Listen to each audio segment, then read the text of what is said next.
दोस्तों, European union में बैठकों का दौर चल रहा है और बैठकें लंबी खिंचती जा रही हैं। बैठक किस विषय पर? जो रिकवरी, आर्थिक रिकवरी प्लान है, जो कि 2.06 ट्रिलियन यूएस डॉलर का है, उसके ऊपर न केवल लंबी बहस चल रही है बल्कि गर्मा गर्म बहस भी हो रही है। और ऐसी भाषा का उपयोग हो रहा है, असंसदीय भाषा का उपयोग हुआ है हेड ऑफ स्टेट्स के बीच में, जो कि नहीं होना चाहिए। और हम क्यों बोल रहे हैं नहीं होना चाहिए? आप सोच रहे होंगे, आप प्रश्न कर सकते हैं कि जब इतना बड़ा फंड 2 ट्रिलियन यूएस डॉलर से ज्यादा का यदि फंड इन्वॉल्व है तो डेफिनेटली गर्मा गर्म बहस होनी चाहिए, लंबी बहस होनी चाहिए। और ये एक सकारात्मक पक्ष है।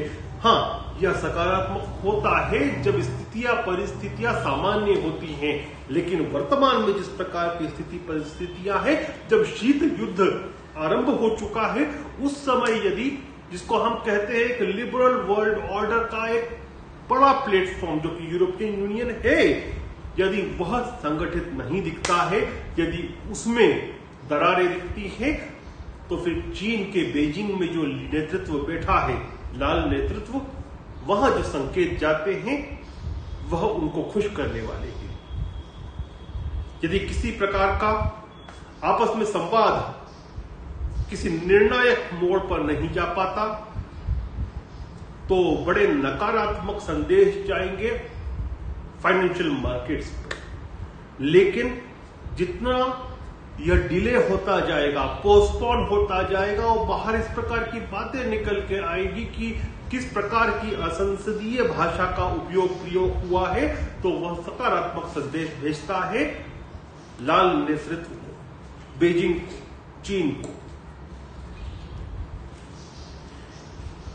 और ये जो सकारात्मक संदेश चीन के पास जाता है, यह उसको फिर और ज्यादा प्रेरित करेगा कि जो 17+1 की कार्य योजना पर जो प्लेटफॉर्म बना के चीन कार्य कर रहा है यूरोप पे, जिसका मकसद यदि आप उसको डिटेल में समझेंगे तो आप समझ जाएंगे। हालांकि चीन कहता है कि यह 17 यूरोपियन देश और एक चीन की आर्थिक उन्नति के लिए है, लेकिन आप यदि जियोपॉलिटिक्स को, इन देशों की 17 देशों की जियोपॉलिटिक्स को देखेंगे, इसकी पॉलिटिक्स को, इकोनॉमिक्स को देखेंगे, तो आप समझ जाएंगे कि यह जो है, यह 17+1 का जो प्लेटफॉर्म है, यह आर्थिक से ज्यादा फूट डालो राज्य करो यूरोप में की रणनीति पर, चीनी रणनीति पर आधारित है।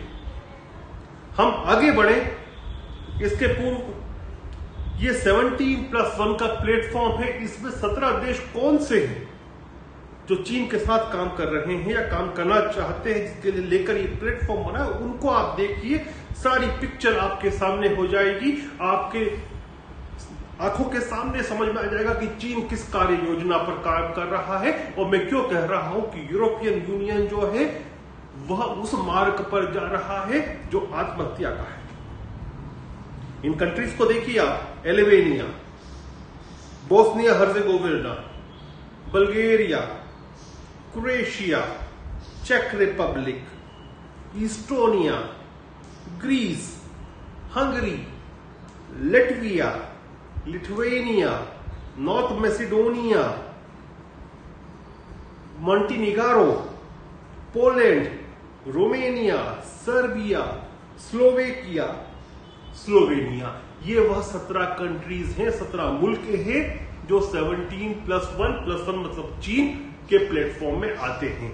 अब यदि आप इसमें और बारीकी से अध्ययन करेंगे तो आप पाएंगे कि इन 17 में से 10 देश ऐसे हैं जो 27 देशों का जो यूरोपियन यूनियन नाम का समूह है, उस यूरोपियन संघ के भी मेंबर स्टेट्स हैं 10।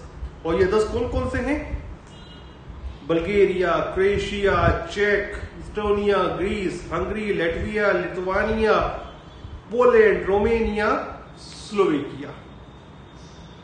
और नॉर्थ मैसेडोनिया मॉन्टेनिग्रो और सर्बिया ऑलरेडी लाइन में खड़े हैं। ऐसा लग रहा है कि जब मैं वहां पर अपने दोस्तों से बात करता हूं इन 3 देशों में, तो वो बताते हैं कि 2 से 3 साल में ये जो देश हैं, तीनों देश भी यूरोपियन यूनियन के मेंबर बन जाएंगे। और वो जिन लोगों से बात करता हूं, जो मित्र हैं, वो ऐसे नहीं है कि कॉमन व्यक्ति के दृष्टिकोण से देखते हो। वे या तो किसी यूनिवर्सिटी में जियोपॉलिटिक्स पढ़ाते हैं, या इंटरनेशनल रिलेशंस के विषय में पढ़ाते हैं, या वे पत्रकार हैं, या किसी थिंक टैंक के साथ, ग्लोबल इंटरनेशनल थिंक टैंक के साथ जुड़े हुए लोग हैं। तो जिस प्रकार के संदेश यूरोपियन यूनियन से निकल रहे हैं, वह तो यही संदेश है कि एकजुटता नहीं है। आगे और बढ़े तो इस यूरोपियन यूनियन में एक और देश है, बड़ा महत्वपूर्ण देश है यूनियन के हिसाब से, क्योंकि छोटे छोटे देशों की यूनियन है, जो कि समृद्ध देश है, जिसमें इटली भी है। हालांकि इटली वर्तमान में 17+1 समूह का अंग नहीं है, लेकिन वह दिल जला है। मैं ये क्यों कह रहा हूं दिल जला है यूरोपियन यूनियन के प्रति, क्योंकि जब कोरोना वायरस का कहर चरम पर था इटली में, तो जिस प्रकार की कार्यशैली और कार्य पद्धति और कर्तृत्व यूरोपियन यूनियन ने प्रदर्शित किया, इटली इसलिए दिल जला हुआ है।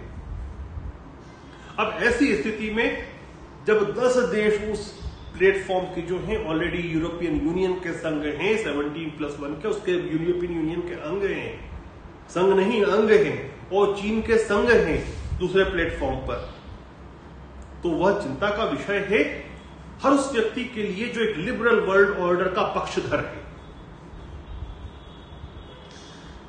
और आप ये भी समझिए कि यूरोपियन यूनियन में एक रिफ्ट क्रिएट करना चीन का असल मकसद है। रिफ्ट कैसी कि यूरोपियन यूनियन में एक जो बड़ा धड़ा है, जो कि नेटो का भी सदस्य है सामरिक दृष्टिकोण से, और वो प्रॉस्परस भी है, तो प्रॉस्परस नॉर्थ और पुअर साउथ, पैसे वाला नॉर्थ यूरोप यूरोपियन यूनियन, और कंपैरेटिवली जो इतना समृद्ध नहीं है, समृद्धशाली नहीं है, कुछ दूसरों की तुलना में गरीब है, वैसा साउथ यूरोपियन यूनियन, उनके बीच में एक दरार क्रिएट करना चाहता है चाइना।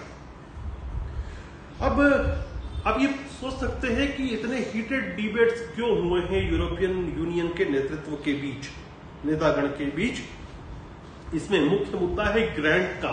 ग्रांट अर्थात वह पैसा जिसे वापस नहीं करना है मेंबर स्टेट को, वह एक तरह से आप ये बोल सकते हैं कि ऐसी राशि है जो दे दी गई यूनियन के द्वारा उन मुल्कों को जिनकी इकोनॉमी कोरोना के संकट में बहुत खराब हो चुकी है, जिनका ऑलरेडी डेप्थ बहुत है, जैसे कि उदाहरण के तौर पर इटली है, ग्रीस है, पुर्तगाल इतना नहीं है लेकिन पुर्तगाल भी है, स्पेन भी है।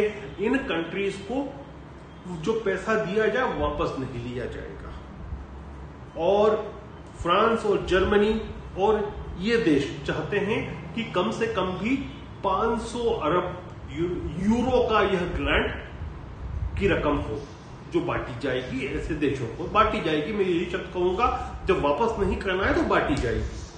तो वह ग्रांट का जो अमाउंट हो कम से कम भी 500 अरब यूरो का हो। यह चाहता है फ्रांस, जर्मनी और ये इस प्रकार के साउथ के देश जैसे कि ग्रीस हुआ, इटली हुआ, ये देश।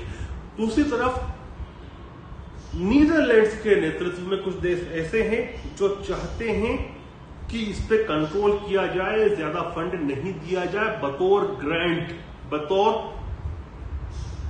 ऐसा पैसा जो वापस नहीं आएगा, बतौर उपहार कह दें या आप ये कह दें, जो भी आप उसको कहना चाहें। बतौर में ग्रांट के लिए मुझे ऐसा उचित शब्द नहीं मिल रहा, लेकिन जो पैसा वापस करने की आवश्यकता नहीं है, ऐसे पैसे को लिमिट करना चाहता है नीदरलैंड और वो देश जो उसके नेतृत्व में कार्य कर रहे हैं। अब नीदरलैंड बड़ा महत्वपूर्ण देश है यूरोपियन यूनियन का, क्योंकि यूरोपियन यूनियन का जो कोष है उसमें बहुत बड़ा पोर्शन जो देता है वो नीदरलैंड देता है। और नीदरलैंड और इटली के बीच में यूं भी बहुत सारी चीजें चल रही हैं कि आर्थिक सुधार किस प्रकार से निष्पादित किए जाएंगे इटली में, उसके ऊपर भी इनके मतभेद हैं। लेकिन मतभेद जब असंसदीय भाषा तक पहुंच जाए तो खराब होता है। और असंसदीय भाषा किस प्रकार से हुई कि इटली के जो प्रधानमंत्री हैं गुइसेप्पे कोंटे, उन्होंने डच प्रधानमंत्री मार्क रट को क्या कहा? उन्होंने कहा हीटेड डिबेट में, you might be A hero in your homeland for a few days. आप कुछ दिनों के लिए हो सकता है कि अपने देश में हीरो बन जाएं, but after a few weeks you will be held responsible before all European citizens for blocking and adequate response. लेकिन कुछ सप्ताह उपरांत आप रिस्पॉन्सिबल माने जाएंगे, जिम्मेदार माने जाएंगे पूरे यूरोप के सिटीजन्स के सामने कि आपकी वजह से सही रिस्पॉन्स नहीं आ पाया। तो इस प्रकार के जब असंसदीय भाषा का उपयोग होता है तो ये दर्शाता है कि यूनियन के अंदर एकमतता नहीं है, भिन्न मतता है, और यह ऐसे समय गलत है जब दुनिया में शीत युद्ध आरंभ हो चुका है। अब आवश्यकता है कि अमेरिका की जो हेजमनी है, जो अमेरिका का प्रभाव है यूरोपियन यूनियन के अंतर्गत, और मैं बार बार कहता हूं कि यूरोपियन यूनियन इसीलिए जिंदा है क्योंकि नेटो है, और नेटो इसलिए है क्योंकि अमेरिका है। वरना यूरोप के देशों का एक इतिहास रहा है कि एक दूसरे को खाने की कोशिश करते हैं।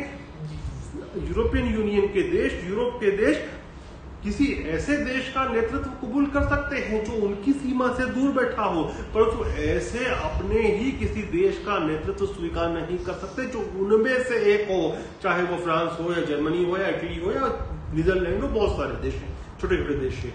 तो अब आवश्यकता है कि ट्रंप प्रशासन को और डोनाल्ड ट्रंप को यदि चीन को चोट पहुंचानी है, वो चीन के हाथों को यूरोप में मजबूत नहीं होने देना है, तो आगे आके नेतृत्व करे यूरोपियन यूनियन का, वरना बहुत देर नहीं हो जाए, क्योंकि यूरोपियन यूनियन जो है वह पहले ही ब्रेक्सिट के बाद बहुत कमजोर हो चुका है। अब ट्रंप प्रशासन को सोचना है कि वह क्या चाहता है।